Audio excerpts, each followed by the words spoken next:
Hi, it's Z, the Reluctant Accountant, and welcome back to another 5-Minute Finance. Okay, so imagine this. You're sitting at home, you're sipping some coffee or whatever, reading the newspaper, and the headline reads, "The US is thinking about starting its own sovereign wealth fund." And you're like, wait, isn't that something that like countries like Norway or the United Arab Emirates normally do? Why does America need one of those? Well, that's exactly what I'm going to break down here today, but I'm going to try to do it with a little bit of like, I don't know, humor or something mildly engaging, because I can understand that this is probably one of the driest subjects you'll come across today and not something you're naturally going to be interested in. So give me this chance.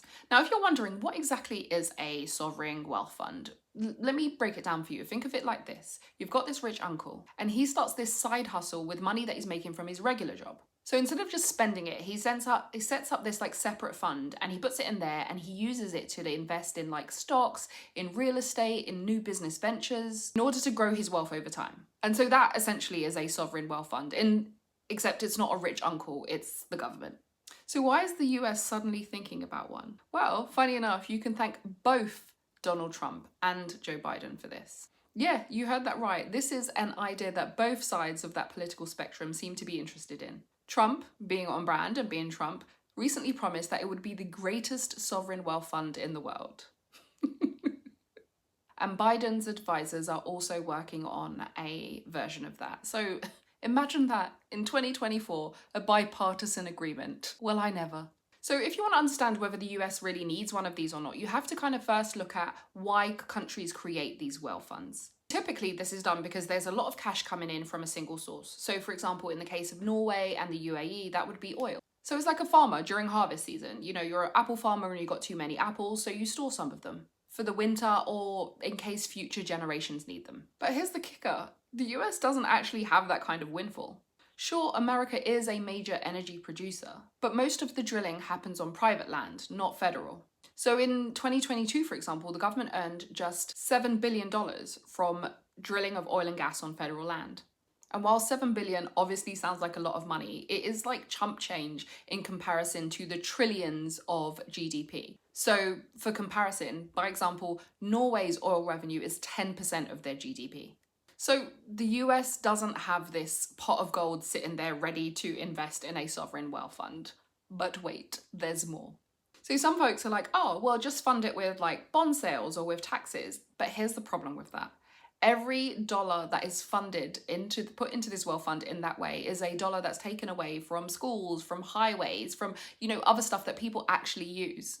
It's like choosing between buying like a fancy new coffee machine and fixing your leaking roof. The coffee machine is cool, but like your roof needs attention. And that's not even the trickiest part. So let's say they do create this wealth fund. What are they spending the money on? Well, this is where things get even more complicated. So Trump says, oh, you could use it to build airports and highways, but here's the fun fact. The US is already doing that. They're already spending trillions of dollars building highways and airports. Meanwhile, Biden's team are eyeing like tech and energy. But wait, I think they've actually set aside trillions of dollars for that as well. So what gives? It seems like the sovereign wealth fund would just duplicate stuff that they're already doing. It's like ordering like a fries and a burger and then ordering extra fries for no real reason. Like, it's nice to have, but it's kind of unnecessary. Now, the real question is, would the government be good at running this thing? Managing a wealth fund is like managing a big investment portfolio.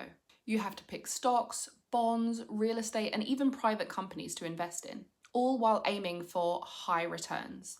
And here's the catch. Every dollar that the government invests is $1 less that other people, regular citizens, could invest themselves. It's like your mum taking your money, like your allowance or something, and saying, don't worry, I'll invest it for you. Better than you can ever invest it. You're gonna be like, yeah, okay, thanks, mum. One idea that's floating around is to let Social Security kind of dabble with the management. Right now, Social Security can only invest in government bonds. I guess is like as exciting as investing in your like cousin's lemonade stand or something. Maybe if they were given a little bit more freedom, the argument is maybe they could earn better returns. But with greater reward comes greater risk, and are they willing to put their retirement funds at risk? So should the US jump into the sovereign wealth fund game? Well, it's kind of like investing in a gym membership when you've already got a treadmill at home. It sounds good, but you might not actually need it. The US is actually already spending big on infrastructure and tech. So setting up a sovereign wealth fund kind of feels like doubling down on something they're already doing. But who knows? Maybe in a few years, maybe Americans will all be sipping lattes and thanking Uncle Sam for investing. Or maybe not. So if you found this interesting, hit that like button and subscribe for more deep dives into today's hottest economic topics. Until next time.